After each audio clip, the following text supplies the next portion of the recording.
नमस्कार साथियों, आज की वीडियो की हमारी यात्रा रहेगी हरिद्वार से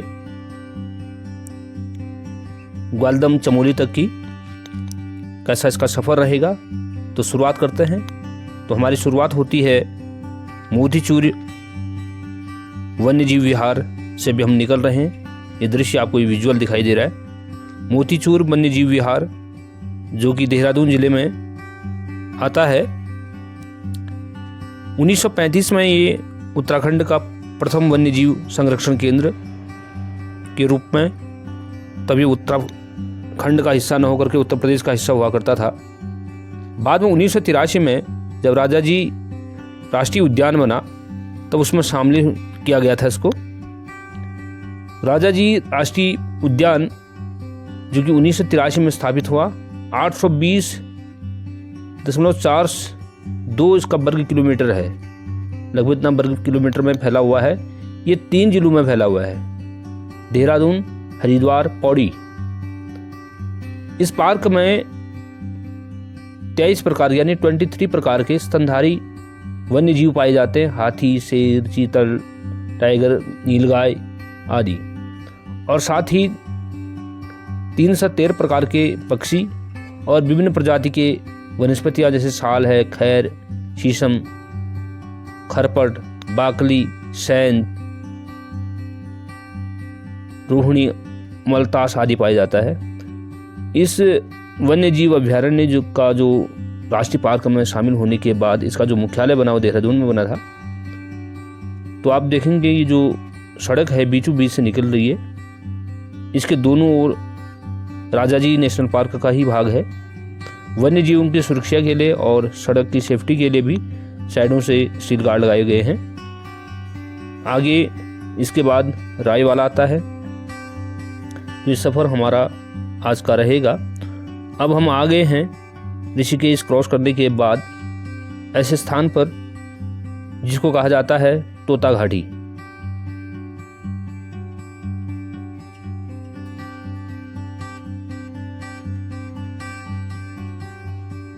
साथियों, इस वक्त जहां पर हम खड़े हैं इसका बड़ा लंबा इतिहास है। ऋषिकेश बद्रीनाथ मार्ग में जो नेशनल हाईवे पर 82 के बाद साकनी धार से पहले पड़ने वाली जो तोता घाटी की चट्टानें हैं, जो भी हम आपको दिखा रहे विजुअल कि गुजरने का अनुभव बड़ा रोमांचकारी है। इस रोमांचकारी सड़क का निर्माण से जुड़ी बड़ी ज़बरदस्त कहानी है। इसके बारे में बताया गया है कि ऑल वेदर रोड बनने के बाद चट्टानों को तो नेस्तनाबूद कर दिया गया, लेकिन पहले इसमें 40 के दशक में कई कठोर चट्टानों को तोड़ करके सड़क निर्माण की चुनौतियां थी, और इस जगह पर नामकरण इतिहास के आज रोमांचित करता है। 82 के बाद जब साकनी धार से पहले हम पढ़ने वाली जो चट्टानें हैं, 21वीं सदी में आधुनिक मशीनों की भी तब पूरी तरह से परीक्षा ली गई, लेकिन 40 के दशक में ठेकेदार जो तोता सिंह थी उनकी परीक्षा ली थी। जब ऋषिकेश से देवप्रयाग का निर्माण हुआ था तो उस जगह पर रॉक जो हार्ड रॉक थे, जिसके कारण ठेकेदार ने उस रेट पर टेंडर देने से इनकार कर दिया था। यहाँ पर भी कोई भी सड़क बनाने को लिए तैयार नहीं होता था, क्योंकि इस सड़क पर सड़क बनाना इतना आसान नहीं था। तब तोता सिंह नाम का एक ठेकेदार उसी रेट पर इस शर्त पर सड़क बनाने को तैयार हुए कि इस जगह का नामकरण उनके नाम से किया जाए। बताया जाता है कि तोता सिंह को इस जगह पर सड़क बनाने की हामी भरी गई और उनको काफ़ी घाटा भी हुआ। तोता सिंह ने अपनी पूरी जो सारी जमा पूंजी थी लगा दी थी सड़क बनाने के निर्माण में, लेकिन वो अंततः सफल रहे थे। तब से इस जगह का नाम तोता घाटी पड़ा गया। खास बात यह रही कि ये नाम केवल बोलचाल में ही नहीं बल्कि राजपत्र में भी दर्ज है। इससे पहले इस हाईवे का चौड़ीकरण का काम हुआ था, तब भी इस जगह का ज़्यादा छेड़छाड़ नहीं हुई थी। अब ऑल वेदर निर्माण के दौरान अगर इसको देखें तो सब पहाड़ियों को तो पूरी तरह से काट दिया गया आधुनिक मशीनों के द्वारा, लेकिन आज के दौर में अत्याधुनिक मशीनें और तकनीकें हैं, तब भी इस पहाड़ी को काटने में कंस्ट्रक्शन कंपनी को काफ़ी पसीना बहाना पड़ा। सोचिए तब क्या हाल हुआ तोता सिंह का, जब इस वक्त मशीनें नहीं था जिस वक्त, तब ये पूरे इलाकों में सड़क का एक मार्ग यही हुआ करता था। बताते हैं कि जो तोता सिंह रांगण थे, जब उन्होंने 1931 में इसका टेंडर लिया था, तब नरेंद्र शाह वहाँ के तत्कालीन टिहरी रियासत के राजा हुआ करते थे। तो उनके जो दीवान थे चक्रधर दयाल, उनके देखरेख में इस काम को सौंपा गया बताया जाता है कि 1931 से 35 तक के जो दौरान था उस टाइम पे बन के तैयार हुआ। ऋषिकेश में जब कैलाश गेट के पास कैलाश आश्रम की बाउंड्री वाल पर लगे पत्थर से चलता था तो तोता घाटी उस सड़क को बनाने के लिए तोता सिंह रांगड़ जो टिहरी जिले के प्रतापनगर के ब्लॉक के थे, वरूरापट्टी रौड़ियाणा गांव करके एक जगह है। बताया जाता है कि ये जो सफ़र था उनके लिए बड़ा चुनौतीपूर्ण था और उसको बनाने के लिए उन्होंने बहुत मेहनत की। अपने जो उनके घर के गहने थे उनको भी बेचना पड़ा। अंततः वो कामयाब रहे और सड़क बनवा दी। तब सड़क बनने के बाद जब टिहरी रियासत के जो नरेंद्र शाह थे उन्होंने उनको बुलाया कि आप मिलने आइए। कई बार कहने के बाद भी जब वो नहीं गए तो अंत में जब उनको दरबार में बुलाया गया कि आप आइए और उन दरबार में गए, तब राजा ने बड़ी नाराज़गी जताई और उनका नाम बोला कि आप तो बड़े लाट साहब बन गए हो। और एक किस्सा उन्होंने अपने गांव में बाद में सुनाया भी था, तब से उनका नाम लाट साहब पड़ा था। ये बड़ी रोचक कहानी है इस सफ़र की। तोता घाटी जो कि बहुत रॉक हार्ड वहाँ पर चट्टानें हैं उनको काटा गया है। तो इस सफ़र का सबसे रोमांचक दौर तोता घाटी का रहता है। और 86 साल की उम्र में तोता सिंह रांगड़ की मृत्यु हुई थी और कुछ समय उन्होंने नरेंद्र नगर में भी उनको नरेंद्र शाह ने जगह दी थी, ज़मीन थी और वहाँ पर वो बसे थे, वहाँ रहे थे। तो ये सफ़र बड़ा रोमांचकारी है। आगे जो सफ़र है धीरे धीरे हम देवप्रयाग की ओर बढ़ेंगे। अभी अब हम ऊपर की जो चट्टानें हैं वो हाइट तक हम पहुंच चुके हैं। सड़क इतनी ऊपर आ जाती है, गंगा नदी काफ़ी इसके नीचे है।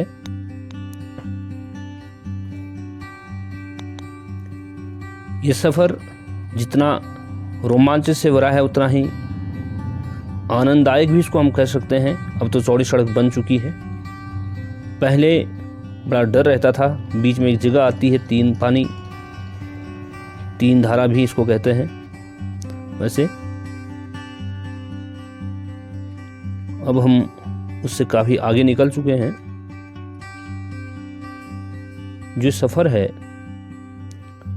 जब से ऑल वेदर रूट बना, अब इसमें गाड़ियों की जो आवाजाही है काफ़ी बढ़ चुकी है और सुरक्षित भी है। साथ साथ में चौड़ी सड़कें हैं। यहाँ आप देख रहे हैं इतनी गहरी घाटी में गंगा नदी अपने वेग से बह रही है। साफ स्वच्छ निर्मल गंगा का जल ऊपर पहाड़ी से नीचे का दृश्य दिखाई देता है। जब हम तीन धारा क्रॉस करके आते हैं, यहाँ पर जगह जगह भोजनालय भी बने हैं, यात्रियों के ठहरने की व्यवस्थाएं भी हैं, खाने भोजन की भी व्यवस्थाएं हैं।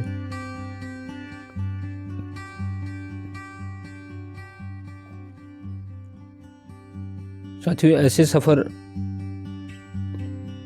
जीवन में कहीं न कहीं हम लोगों की यात्राओं को ये बताते हैं कि जिस व्यक्ति ने इनमें काम किया होगा कितनी मेहनत लगी होगी।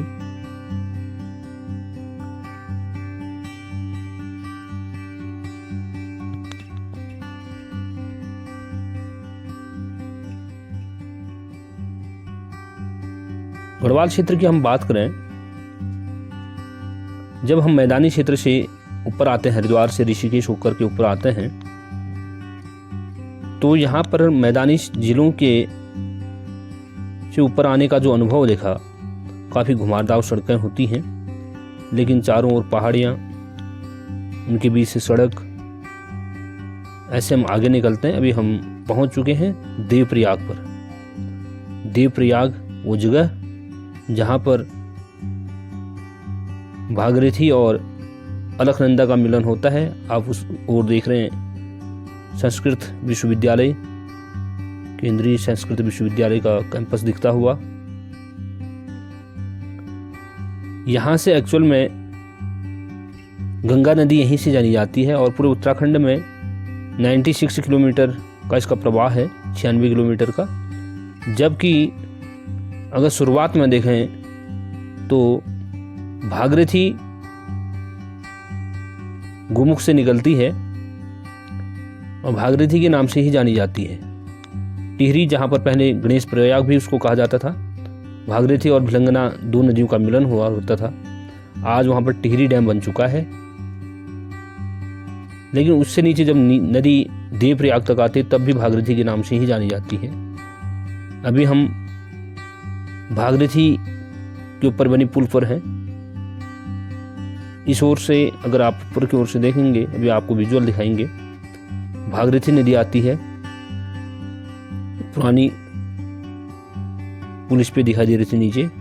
ये जो आपको नदी दिखाई दे रही है उस ओर, ये भागीरथी है, बाईं ओर से जो ये आ रही है। और दूसरी ओर जहाँ मैं विद्यालय की ओर दिखा रहा था, उस ओर से आती है अलकनंदा और नीचे से फिर गंगा के नाम से जानी जाती है।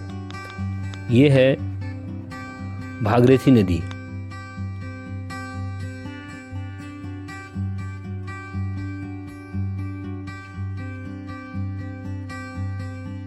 देवप्रयाग से जब हम आगे निकलते हैं,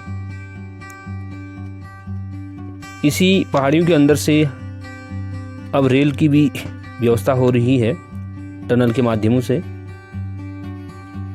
देवप्रयाग तक 2024 में संभवतः जनवरी के आसपास रेल की सुविधा उपलब्ध हो जाएगी। जबकि ये जो प्रोजेक्ट है भारत सरकार का, उसको जाना है कर्णप्रयाग तक। दोस्तों, अब हम पहुंच चुके हैं श्रीनगर में। श्रीनगर जो कि पवार वंश की राजधानी रही, जिसे गढ़वाल का दिल्ली भी कहा जाता है। यहाँ पर बहुत से शिक्षण संस्थान हैं, मेडिकल कॉलेज यहाँ उपलब्ध हैं। और उत्तराखंड का पहला पहाड़ी क्षेत्र में अगर देखें तो नगर निगम की स्थापना यहीं हुई थी। ये नगर निगम है, 5 से 7 किलोमीटर इसका पूरा एरिया है। सड़क, शानदार सा सड़क इनकी शहर के बीच में भी जाता हुआ। अलकनंदा नदी के तट पर प्राचीन शंकर मठ भी यहाँ विद्यमान है। नदी के उस ओर टिहरी गढ़वाल, जहाँ पर कीर्तिनगर, चौरास परिसर, और दूसरी ओर पौड़ी गढ़वाल। ये पौड़ी गढ़वाल में ही आता है।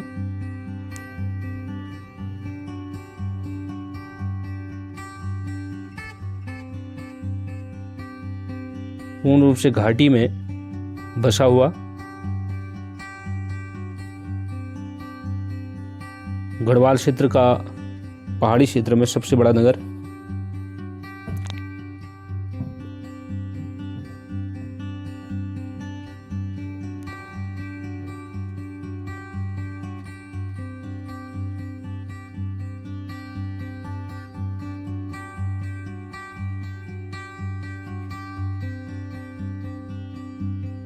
यहाँ पर भी रेलवे का प्रोजेक्ट भी चल रहा है, जगह जगह टनल बन रहे हैं। आप देख सकते हैं कंस्ट्रक्शन वर्क जोरों शोरों पर है। श्रीनगर के बाद ये जो टनलें हैं आगे रुद्रप्रयाग, फिर ऐसे कर्णप्रयाग की ओर जाएंगी। बीच बीच में इसके स्टेशन बनने हैं। अगर हम देहरादून ऋषिकेश से बात करें तो ऋषिकेश, उसके बाद मुनि की रेती, ब्यासी, देवप्रयाग, कोडी नाला भी पड़ता है बीच में, वहाँ भी स्टेशन है। और फिर देवप्रयाग के बाद मलेठा, श्रीनगर, फिर बीच में धारी। ऐसे आगे बढ़ते हुए ट्रेन का सफ़र बढ़ता है, आगे को बढ़ेगा। तो हम श्रीनगर से निकल चुके हैं आगे। बीच में रुद्रप्रयाग पड़ता है, थोड़ा विजुअल हम ले नहीं पाए। आपका जो सफ़र है ये अब ऑल वेदर रोड में न हो करके भारतमाला प्रोजेक्ट में है, और ये सड़क कर्णप्रयाग से जौनजीबी तक जाना है। अभी आगे का कार्य निर्माणाधीन है, लेकिन अभी इस सड़क पे हम चल रहे हैं। बड़ा रोमांचकारी इसका सफ़र है। वीडियो में अंत तक बने रहें, और हमारी जो अंतिम पड़ाव होगा आज की वीडियो का वो होगा ग्वालदम, जहाँ से हिमालय की चोटियाँ दिखाई देती हैं।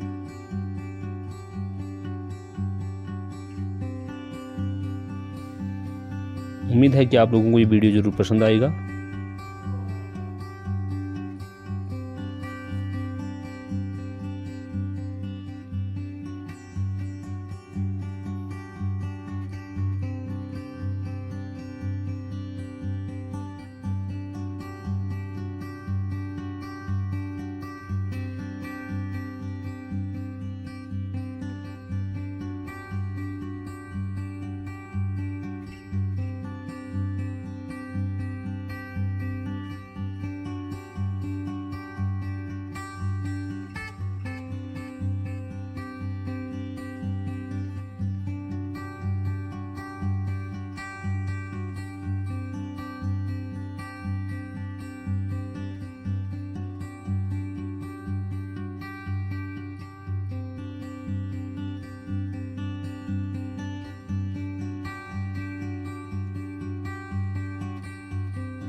चमोली ज़िले में अगर हम देखें तो काफ़ी सुंदर पर्यटक स्थल हैं।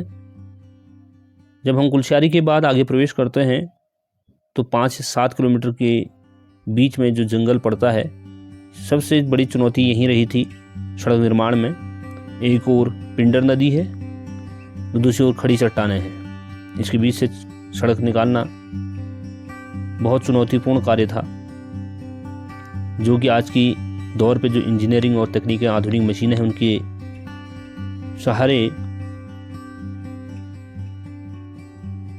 सुंदर सड़क बनी है। जरूर अपने जीवन में इस सफ़र जरूर एक बार घूमने जरूर आया करें।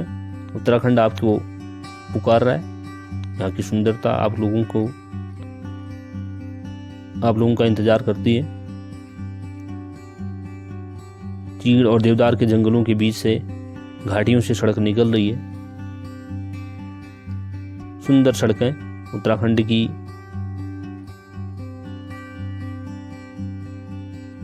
और ये सड़क जो निर्माण हुआ है हाल ही में हुआ है, पहले बहुत कम जगह हुआ करती थी। अब जब से भारतमाला प्रोजेक्ट में ये सड़कें आई हैं, काफ़ी सुंदर काम हुआ है। केंद्र सरकार की ओर से जो प्रोजेक्ट उत्तराखंड में चल रही है।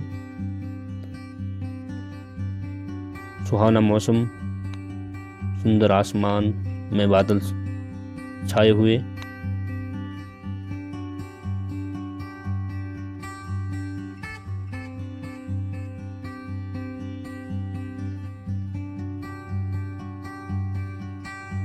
जैसे जैसे आगे बढ़ते हैं वैसे वैसे हमारा रोमांच और बढ़ता है। एकदम किनारे पर पिंडर नदी जो कि पिंडारी ग्लेशियर से निकलती है, जिला बागेश्वर में है, और बहती उसके बाद आगे को चमोली में है, और आगे कर्णप्रयाग में ये अलकनंदा के साथ बहती है। अलकनंदा का बहाव तेज होता है और वो गहरे में है, जिसके कारण से नदी तंत्रों के अनुसार उसका नाम आके अलकनंदा पड़ता है। तो कर्णप्रयाग में ही अलकनंदा में विलीन हो जाती है पिंडर नदी। आप देखेंगे इतने खड़ी चट्टानों को काट करके सड़क बनाया गया है।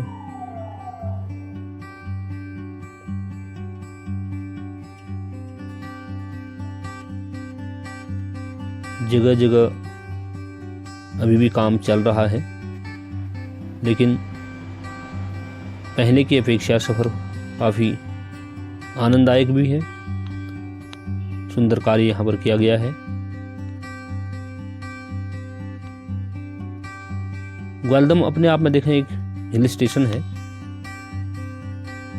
वहाँ का जो वेदर है बहुत ठंडा रहता है।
साथियों, इस वक्त हम पहुंच चुके हैं नारायणगढ़, जो कि चमोली ज़िले में ही है। छोटा सा कस्बा कह सकते हैं उसको। नारायणगढ़ से हम आगे बढ़ रहे हैं।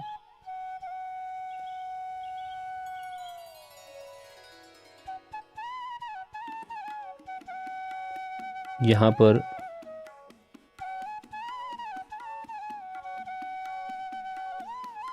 थोड़ा आगे सड़क टूटी हुई है, फिर भी यहाँ पर निर्माण कार्य चल रहा है।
अंततः हम पहुंच चुके हैं ग्वालदम। बीच में थराली भी पड़ता है, लेकिन अब हम ग्वालदम में पहुंच चुके हैं। देवदार के जंगलों के बीच में ये बसा हुआ सुंदर सा नज़ारा हिल स्टेशन, जो कि कुमाऊं और गढ़वाल के सीमा पर है, यानी 2 जिलों के 2 मंडलों के सीमा पर स्थित। एक और कुमाऊं की संस्कृति, दूसरी ओर गढ़वाल की संस्कृति। तो ये था आज का हमारा सफ़र। उम्मीद है आप लोगों को पसंद आया होगा। मिलते हैं ऐसे ही रोमांचकारी सफ़रों में, जो कि उत्तराखंड में काफ़ी अच्छे डेस्टिनेशन प्लेस हैं। धन्यवाद।